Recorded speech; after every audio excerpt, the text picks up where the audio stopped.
Hello everyone, I'm Roderick C. Plaza Jr. and I will be the one to continue the 123 to 130 items questions in English with rationalization. So let's start. So, and question number 123, which theory emphasizes that any human behavior can be learned through a process of stimulus response and positive or negative reinforcement? So the choices are A. Behaviorism, B. Constructivism, C.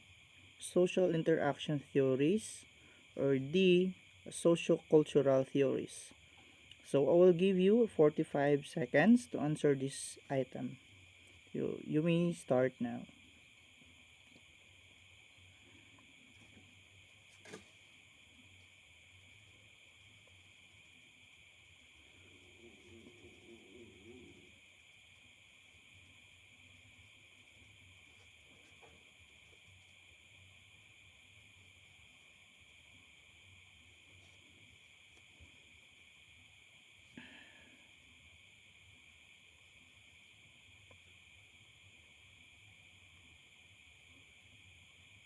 Please comprehend the question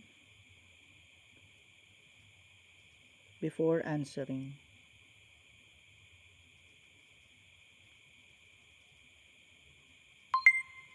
Okay, time is up.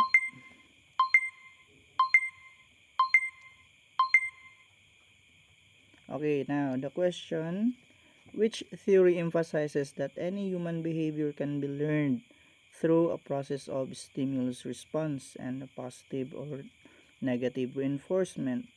So, the question here that being emphasizes is any human behavior can be learned through a process of stimulus response and a positive or negative reinforcement. So, we are talking about the any human behavior, the behavior. So the choices are behaviorism, B. Constructivism, C. Social interaction theories, and D is sociocultural theories. Okay, if you answer behaviorism, then you are correct because behaviorism talks about it is a theory of learning based on the idea that all behaviors are acquired through conditioning, and conditioning occurs through interaction with the environment. So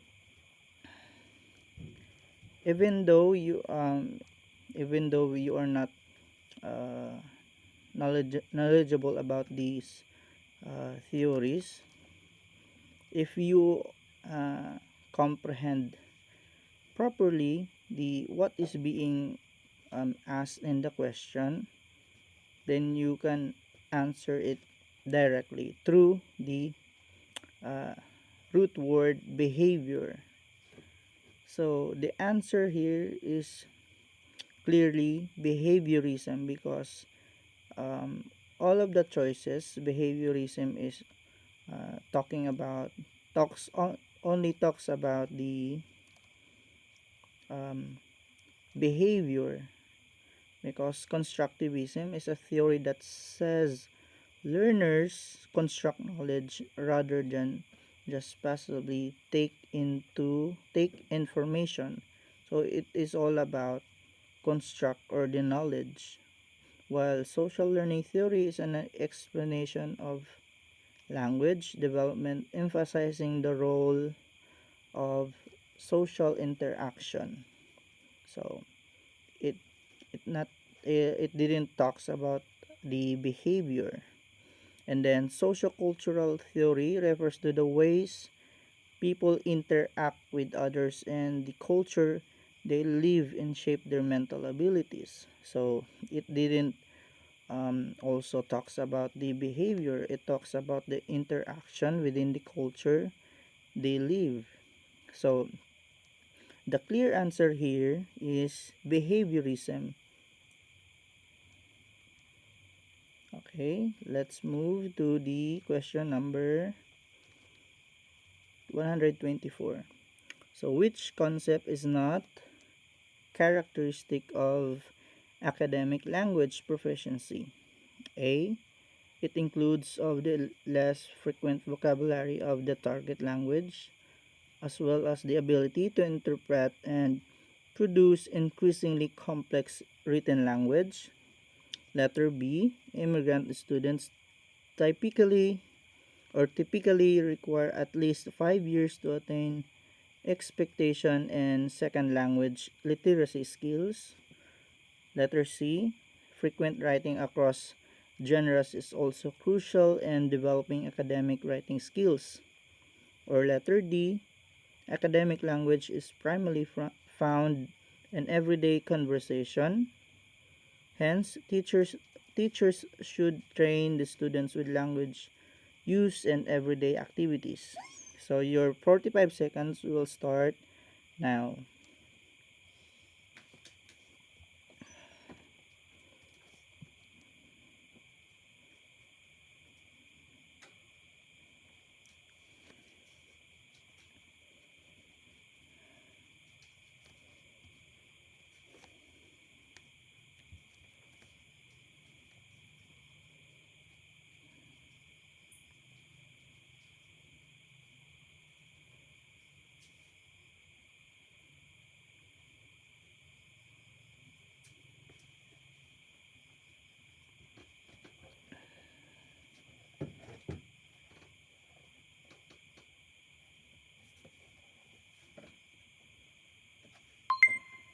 Okay, time is up.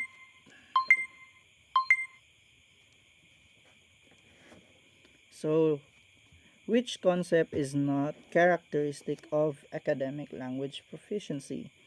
Take note of the capital word not, because sometimes some um, let takers uh, forget about this capital word, which is very important in the questions. So which concept is not? So we're talking about the characteristic which is not in the academic language proficiency. So when we talk about letter A, it includes knowledge of the less frequent vocabulary of the target language, as well as the ability to interpret and produce increasingly complex. Or letter B, immigrant students typically require at least 5 years to attain expectation in second language literacy skills. Or C, frequent writing across genres is also crucial in developing academic writing skills. Or letter D, academic language is primarily found in excuse me, in everyday conversation. Hence, teachers should train the students with language use and everyday activities. So, which choices um, you choose? If you choose letter D, then you are correct, because academic language is under the social language. It is a set of vocabulary that allows us to communicate with others in the context of regular daily conversation. So while the rest are under the academic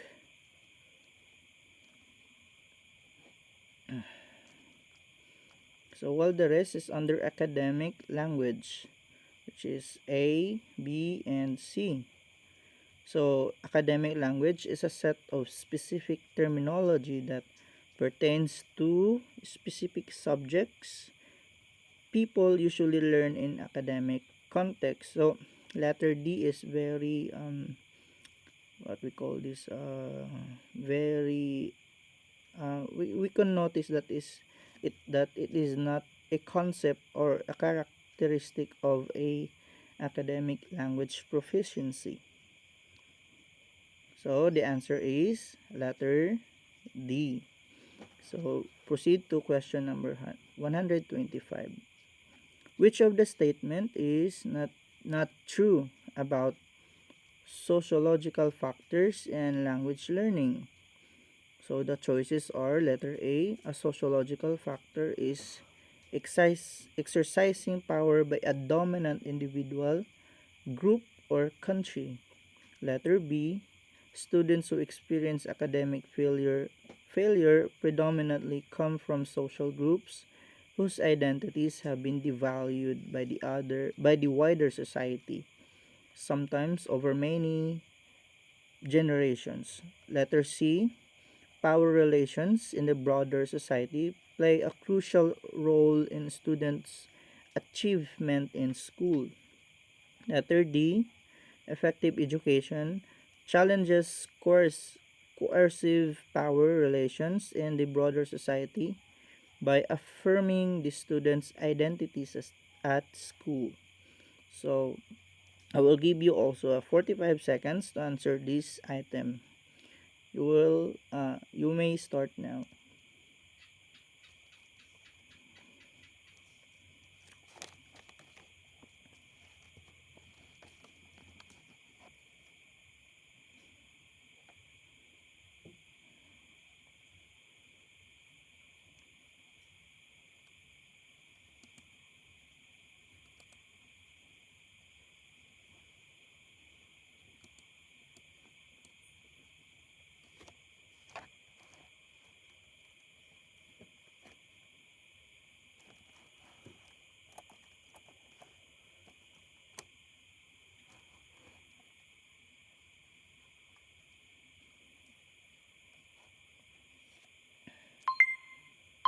Okay, time is up. Okay, which of the statement is not true about sociological factors in language learning? So, take note of the capital words not true. So, which of the statement is not true about sociological factors in language learning? So, uh, it talks about which of the statement is not true about the sociological factors in language learning. So, the choices, there is one choice here that is not true about sociological factors. So A sociological factors is exercising power by a dominant individual, group, or country. B, students who experience academic failure predominantly come from social groups whose identities have been devalued by the wider society, sometimes over many generations. C, power relations in the broader society play a crucial role in students' achievement in school. Letter D, effective education challenges coercive power relations in the broader society by affirming the students' identities at school. So, which statement is not true? The answer here is letter A, because letter A, sociological factors is exercising power by a dominant individual, group, or country. So, the sociological factors that exercising power by some dominant individual, group, or country is not considered as a sociological factors in language of learning, because the sociological factors is not exercising by some dominant individual, the group, or country. So the rest, B, C, and D, are true factors and the language learning. So the statement, so the statement which is not true about sociological factors in language learning is letter A. Okay, so let's proceed to question number 126. So which principle states that language abilities required for academic success are very different from those operating in everyday conversational context, and that among bilingual children, transfer of academic language. Proficiency occurs across languages when development of literacy in both languages is promoted in the school context. So letter A, is it a linguistic principle? B, a social linguistic principle? Or C, a psycholinguistic principle? Or D, a bilingual education? So your 45 seconds will start now.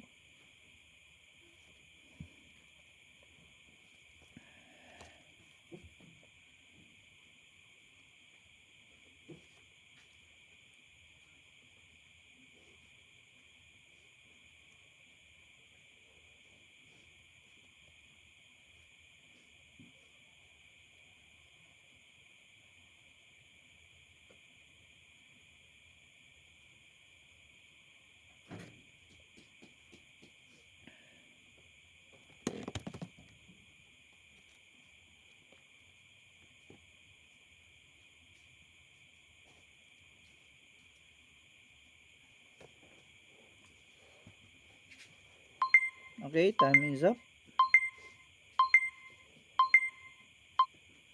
So, question number 20, 126. Which principle states that language abilities required for academic success are very different from those operating in everyday conversational context, and that among bilingual children, transfer of academic language proficiency occurs across languages with development of literacy in both languages is promoted in the school context. So, letter A, is it a linguistic principle? Letter B, a social linguistic principle? Or C, a psycholinguistic principle? Or letter D, a bilingual education? So, what is your answer? So, if you answer here, letter C, then you are correct. It is the psycholinguistic principle.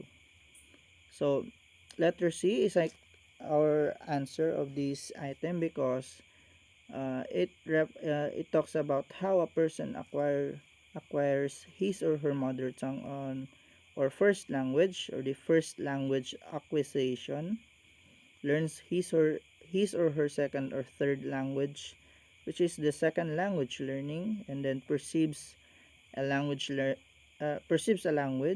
which is the language perception, and produces language, which is the language production.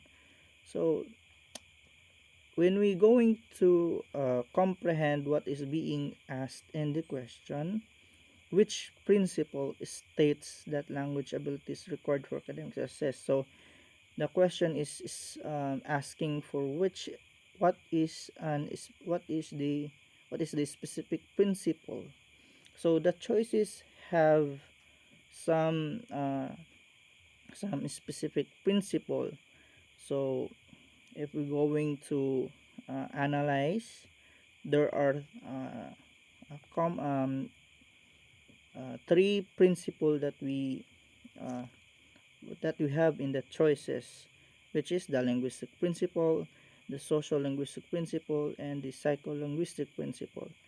So we probably X or going to eliminate the bilingual education since it is not a principle, because there are three principles that being stated in the choices. So you have three choices there. So which principle states that language abilities require academic success is very different from those operating in everyday conversational context? So it talks about the conversational context that among the bilingual children.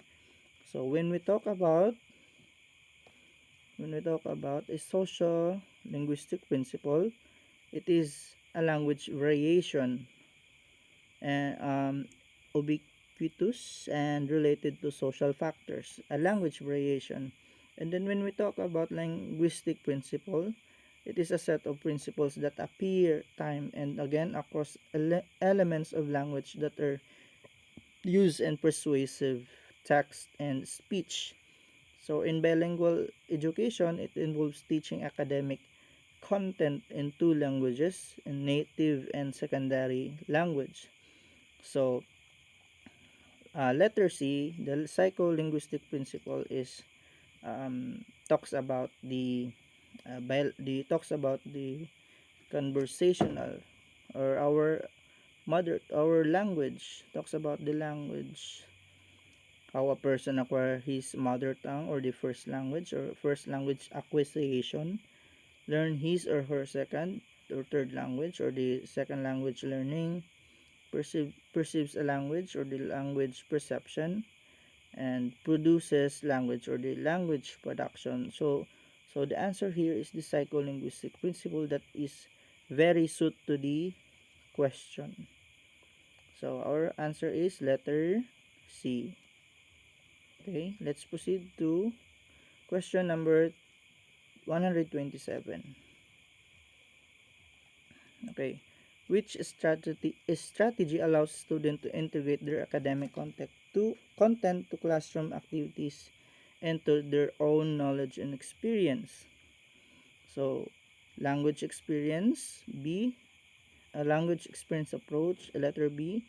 First language support, letter C. Culture studies, or letter D. Storytelling. Your 45 seconds will start now.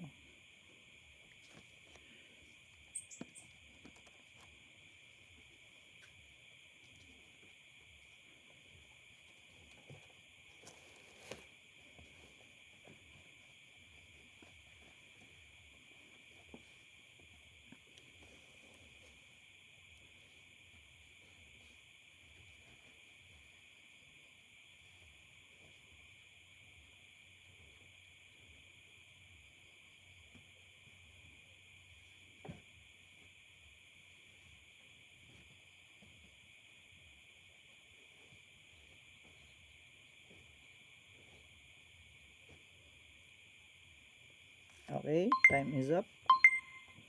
So, which strategy allows students to integrate their academic content to classroom activities and to their own knowledge and experience? So, the choices are language experience approach, or B, first language support, or C, culture studies, or D, storytelling. So, if you answer here letter B, first language support, then you are correct, because Primary primary language support, or PLS, is the use of students' first languages to build on the development of their target language. So when we talk about language experience approach, okay, probably it will integrate the academic content to the classroom activities, to their knowledge and experience of a learner. Culture studies, not I think it is not uh, um, a perfect strategy to allow the students to integrate their academic content to the classroom activities and to their own knowledge and experience. Storytelling, uh, it is also not a perfect strategy that allows students to integrate.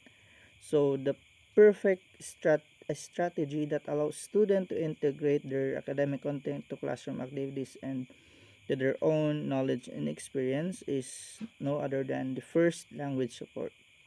Okay, letter B. So let's proceed to another question. Which of the following does not belong to the group? So letter A, the acquisition learning distinction. Letter B, monitor hypothesis. Or letter C, linguistic output. Or letter D, affective filter hypothesis.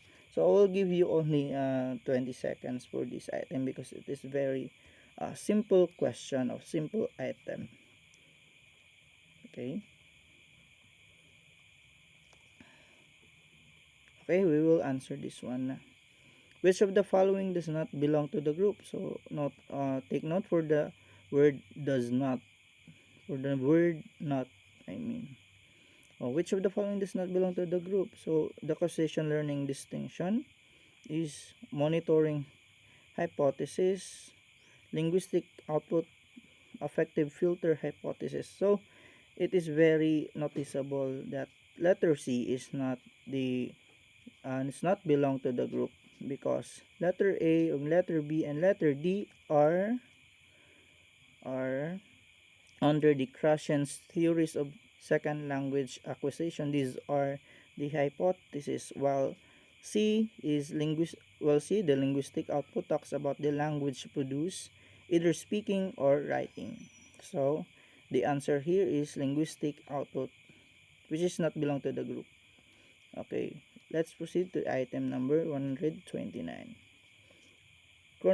Comprehensible input, which is, for example, 1 I plus 1, and then linguistic output is equal to blank.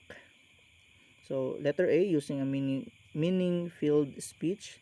B, production of language. C, using the target language.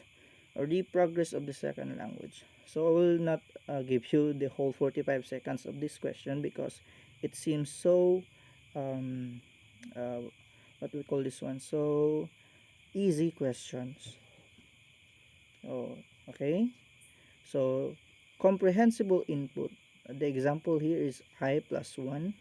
So linguistic output. So we're going to talk about comprehensible input. It talks about, so the answer here is letter A, the using meaning filled speech. So because comprehensible input is an instructional shift when teachers provide input where students understands most but not all of the language. So for example is the I plus 1 is an instructional shift provided by the teacher. And while the linguistic output talks about the language produced, either speaking or writing. And then the example here is the using of a meaning filled speech, which is under the speaking ability or speaking skills that being uh, produced, being the language being produced is using the speech in the speaking part. So the answer here is the using meaning filled speech, letter A. So proceed to number 130. Which principle does not belong to the direct approach in language teaching? So I will give you only 10 seconds to answer, or 15 seconds to answer this item.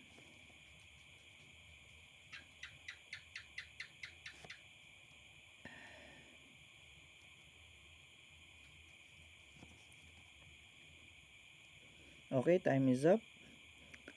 And question number 130, which principle does not belong to direct approach in language teaching? A, it emphasizes the natural dialogue in the second language. B, it is a method based on immersion. Or C, it never uses the second language. Or D, it takes advantage of the kinesthetic memory. So the question here talks about the approach, talks about the principle does not belong to the direct approach in language teaching. So it we first in letter A we talk about it emphasizes on natural dialogue in the second language. Letter B, it is a method based on immersion. Or letter C, it never uses the second language. Or letter D, it takes advantage of the kinesthetic memory. So the answer here is letter D, because letter D is under a kinesthetic learning, while the rest A, B, C is are belong or under the direct approach in language teaching. So it is basically noticeable that letter D is not belong to the direct approach, or does not a principle that is belong to the direct approach in language teaching. So the answer here is letter D. Okay, thank you for listening, everyone. I hope you all learned something from these questions and our rationalizations.